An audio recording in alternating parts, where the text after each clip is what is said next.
Hey guys, this is Wayne with Next Gen Exteriors. So we're doing this little flat roof today. There's a little rot behind my shovels in front of the door and this corner here. So yeah, follow me as I show you the whole process of replacing a flat APDM rubber roof. Alright, we got all the old material off and now we have some rotted wood, which we knew we would.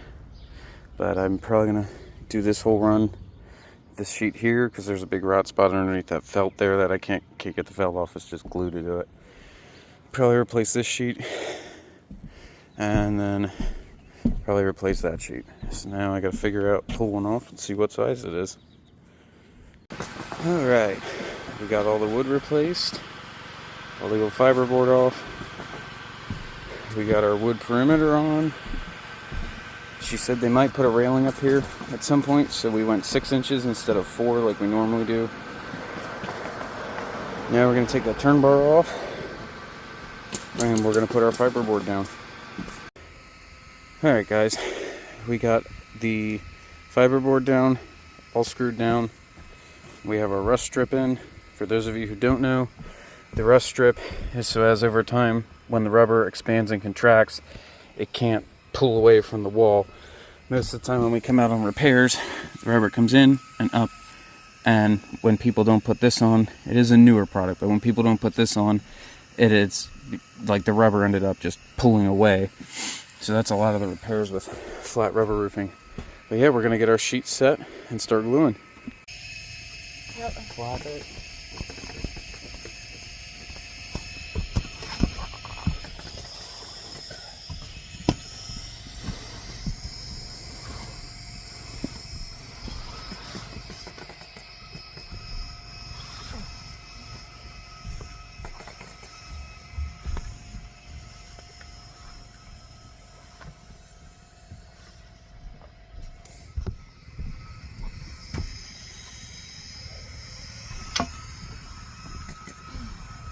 You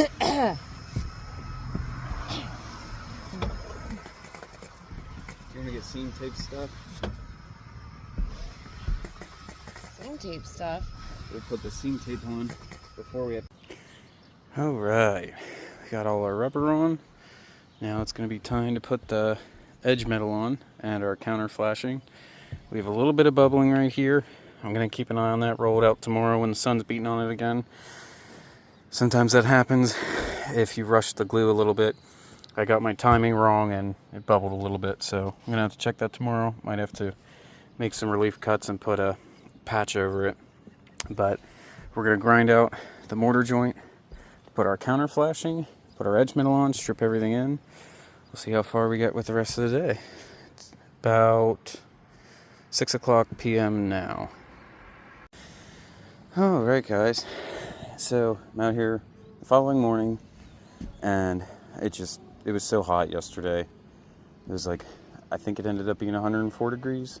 Just you move a lot slower. If it was maybe in this 80s, probably would have had this all finished.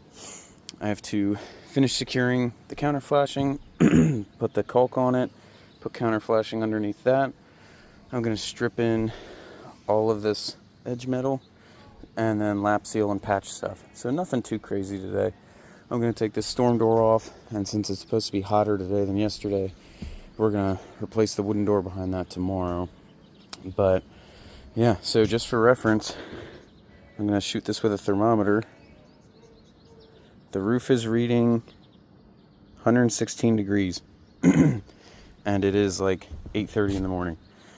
So yeah, these rubber roofs get hot. If I'm here around noon, I'll shoot the roof with the temperature again, just to give you guys a gauge. But yeah, that is a roofer's life for you. Alright, so we're cleaned. I'm about to prime, but I wanted to touch on something. So one thing people get wrong on new installs is you want to run your rubber first. Some people will put their edge metal on first, kind of like you do on the eave for a shingle roof. But you want to run your rubber over and lap it down and then trim it off so you can't see it when you put the metal on. You nail the metal through the rubber, and then we use this 6-inch cover tape. This is cured flashing. it doesn't stretch as much as the uncured. The uncured's for like corners and stuff like that. So we'll prime this and then put this on here like that, cover the nails, and to seal this to the rubber. But when some guys will seam the rubber onto the metal, and that is no bueno. First off, you don't get as much coverage. Second, if that starts to peel, you're going to immediately get a leak. Like the water's just going to come in and go under the rubber. When you do it like this, which this is how you're supposed to do it for any commercial warranty, if the cover tape along the perimeter peels up, it's going to come in, it'll hit this, go under the metal. It might find the nail holes, but most of it will go underneath the metal and then drip out underneath the rubber. So it's another reason you want to have your rubber roofs inspected. Make sure there's nothing like that. Your perimeter system's an easier fix than if we start getting rot and stuff into here. So yeah. Alright, we're all wrapped up. So it's about noon now, so I'll show you what the roof temperature is then. But we're all done. We got everything patched, everything's stripped in and patched. I don't from my last knowledge, it's not required, but I will put an additional patch where this meets and where this meets, right in the corner. This is the center of a 6x6 patch, so I'll put a patch there. If you're wondering what the schmutzy stuff is, that's called lap seal. You're supposed to put that around patches and whatnot, or like if I didn't put a patch here, I'm supposed to put one in here, like a little V-shaped beetle lap seal. So I can't remember, I haven't worked in commercial for a while. I can't remember if they require it at the edge metal where you bend the standing edge around, but I do. I put it in here just to keep water from pooling, and I'll put a continuous bead along my edge metal so water can't sit here and run in if that ever starts to peel up. I'll also put a glob. The seam in the metal is right here. I'll put a glob here to help prevent siphoning. So we got a patch here at that T intersection where this seam meets the cover tape. I'll put one there.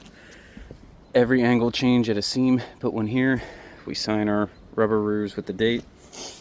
So this is a big T seam where two pieces met here, and this is the long seam. So put a 6x9 patch coming this way and then a 12x6 patch going this way. We have another angle change patch there. Then same thing here, patch here, patch here, patch there at the angle change.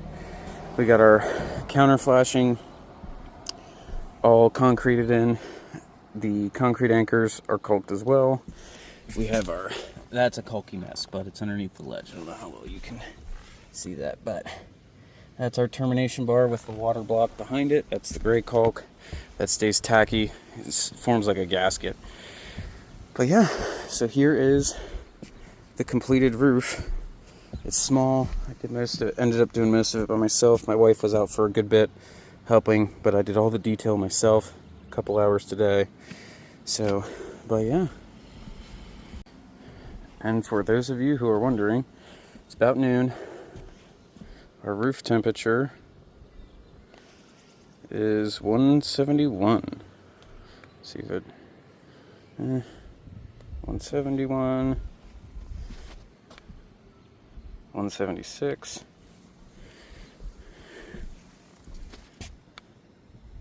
174.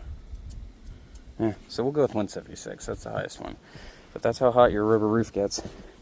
It's about 91 degrees out right now, and it's just supposed to get hotter through the rest of the day. So, but yeah, just fun fact on your roof temp.